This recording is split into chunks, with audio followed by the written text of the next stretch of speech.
Was this trail just used once, or has it been used many times? Many times. What size animal? What are the possibilities on the table? Armadillo. Small, medium. Okay, so who's small, medium?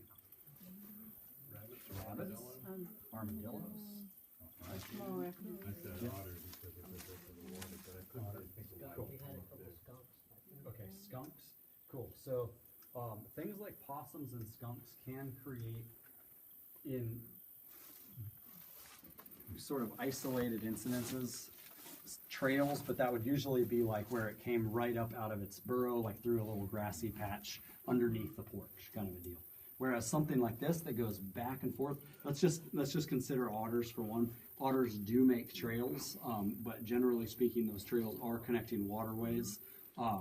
And otter trails, if we think about a loping otter, we basically have a trail about like so wide, and so when you see an otter trail, it's usually about that wide.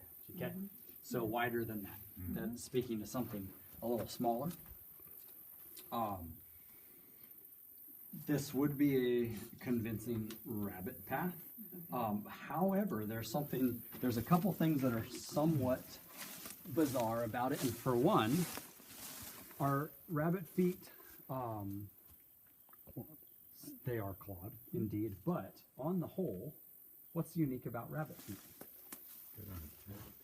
They don't have toes. They don't have pads. They are completely furred, right? Which is what lends to some of their interesting appearance in really nice muds and good substrate. And so when a rabbit is cruising back and forth through vegetation, it is generally putting soft-footed, it is compacting the ground, but it's sort of this pillowed effect. Whereas if we look at that, this has been kind of chopped into raw ground, which is just an interesting thing to think about, as if it were made by strange, three-toed, scaly, heavily clawed feet back and forth, blah, blah, blah, blah, blah, which is common for them. We believe this to be a armadillo trail. It goes to a burrow over there too. Oh, and it goes to a burrow. Yeah. There you go. There's some spots where there's disturbed earth too. There's a tail. Snuffling around. There's a tail drag in there. And there is a tail drag in there. That's right, forgot. So cool. So this is just a cool one to have on the radar. Oh, and you can see some of the there's a beautiful little hind foot claw and toe right there. But anyways, armadillos do create these trails that look very similar to this. Well, they look just like this, I should say. And there's some of the features to think about differentiating, because this would be a perfect size for something like a cottontail or a swamp rabbit. So can I bring up another species that would Absolutely. make a trail very similar? Yeah, A turtle. Gopher tortoise. Ah, yes, and Gopher tortoise especially going back and forth, Cool. foraging from the burrow, make a trail.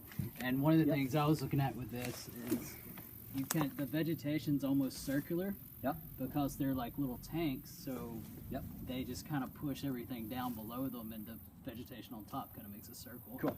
Right on. Like it. So did you put gopher tortoise? No, I put armadillo because Okay, this cool. isn't gopher tortoise, and I saw the burrow. But Sweet. Cool. What else can we expect? Let's actually open this up and look at it, because this is important for you guys, being in gopher tortoise country.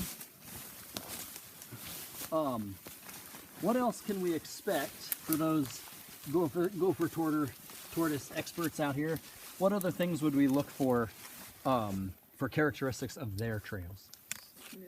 Smooth. So smooth and flat, right? So some of your classic beat-in turtle trails tend to have where that shell has sort of taken out these little edges, rises and edges. Don't they? I mean, they're Sure. elevated off the ground. not really, though. Okay. If you really watch them walk, they are elevated off the ground, but they're still kind of dragging their plastron. Okay. So Cool. Sweet. So that would be one other thing. And then what about general width of this trail? Oh, it's actually kind of not wide. It's a little narrow. Okay. So just things to keep in mind. Cool beans. Cool.